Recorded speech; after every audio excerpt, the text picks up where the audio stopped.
Well, ever-changing technology is a sign of the times. Our education systems need, though, to adjust and adopt in order to keep up. That means that the latest technologies like 24/7 access to information need to be available to students in order for them to compete globally in the 21st century. And so this morning, we're going to show you how one company is making sure that our schools keep pace with the latest information trends. Joining us is Sean Covell, a vice president in Qualcomm's Government Affairs organization. Sean, good morning to you. Good morning, Danielle. It's great to be here. So let's talk about technology in the classroom because, you know, everybody, even elementary school students, have access to laptops in the classroom. But what you're talking about here is taking that one step further, right? Yes, Danielle, Qualcomm created the Wireless Reach Initiative, which uses wireless technology to improve people's lives. And one of our key areas of focus is education. Now, as you said, increasingly students have access to computers in the classroom. But what we know is an overwhelming majority of students have access to cell phones. In fact, I don't know if you knew, but 75% of students ages 12 to 17 have access to a cell phone. I didn't know that. So we think cell phones provide a tremendous opportunity to improve education. You know, but here's what I think when I think cell phone, especially, Sean, I have to tell you, a cell phone in the classroom. I'm thinking they're going to be texting, they're going to be playing games, they're not going to be actually using it for education. I mean, I think that perhaps couldn't it be like a distraction or even a hazard in the classroom? We understand that concern, Danielle, but what we've found is actually the cell phones are providing 24/7 access to students' learning communities. So through instant messaging, blogging, videotaping, students are actually able to collaborate more and learn from one another. We have a great story of a student who videotaped herself solving an algebra problem. She posted it on the site. Another student was able to access that blog and learn how to solve the problem. And we're hearing stories like this and many more from a project that Qualcomm funded in North Carolina called Project Connect. Oh, tell me a little bit more about Project Connect. Sure. It's a wireless reach program in North Carolina schools, and it's designed to improve math and science skills. And what we did is we gave 150 students smartphones that provide them a common platform to learn from one another and collaborate, and for teachers to evaluate their work. And the best thing that's come out of it is the ability for the students to learn from one another. So imagine the shy student who is afraid to raise her hand. She now feels comfortable working with her peers on problems. The student who gets the material is learning it better because now he is teaching his peers. And the teachers just love this because the students are more engaged. Well, we wanted to see how this works. And so what we did was we wanted to see what Qualcomm is doing with their Connect program in Southwest High School in North Carolina. By the way, that's our host Beth Troutman's home state. And so we sent her right there on location to check it out. Let's go ahead and take a look. Take it away, Beth. Thanks, Danielle. Now, you just heard Sean say that mobile devices are an important part of every young person's life. So I came here to Southwest High School in Jacksonville, North Carolina to see this technology in the classroom firsthand and learn a little bit more about it. Take a look.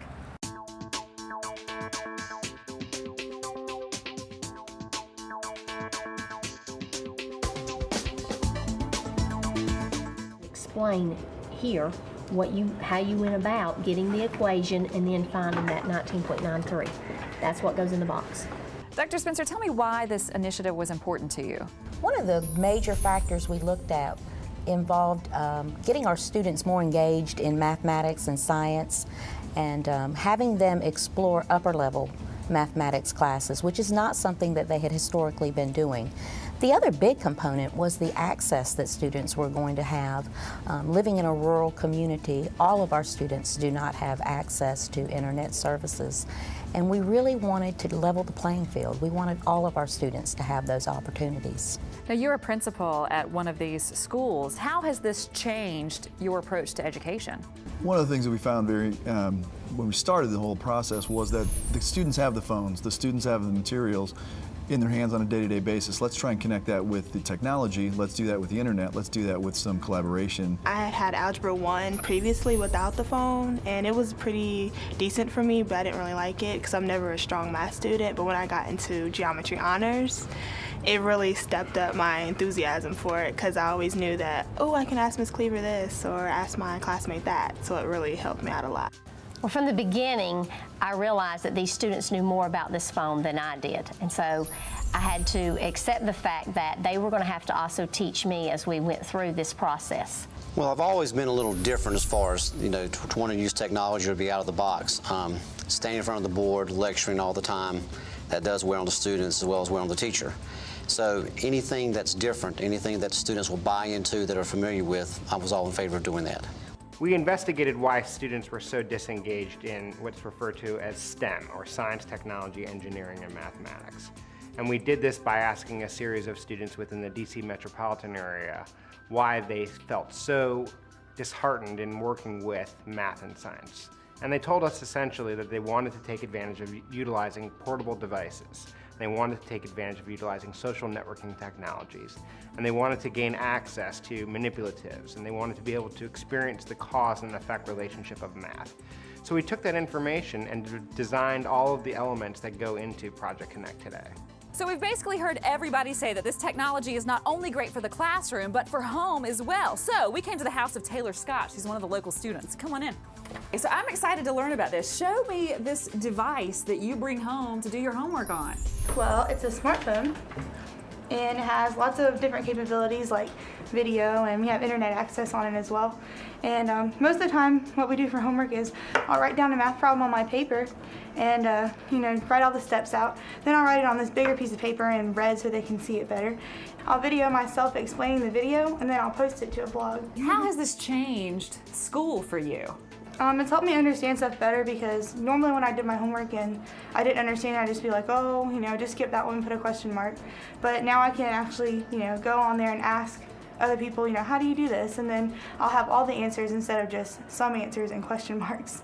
There you have it, Danielle. Education in the 21st century at its finest. Don't you wish we had these devices when we were in school? I probably would have wanted to do my homework. Aw, no, Beth, I know you were an A student, A in class. We'll talk about that later. But it really does seem like an amazing thing that you're doing to try to help young people, and I guess that is the point. Thank you, Danielle. It is. In fact, for 2 years, we analyzed 2 algebra classes in North Carolina. One in Project Connect and one not. And what we found is the students in Project Connect increased their algebra proficiency by 30%. So I'd like to encourage your viewers to look at our website and see other programs we're doing that use technology in the classroom. And I'd also encourage parents to talk to the schools in their communities about how technology is being used in the classroom, because we believe cell phones are a vital tool to educating this country's next generation of leaders. All right, you've got me convinced. More than just for texting and playing games, and this really is a great program, and thank you so much for sharing it with us on the show this morning. Thank you, Danielle. All right, and if you want to learn more about Qualcomm and the Connect program, just check out their website. It is qualcomm.com.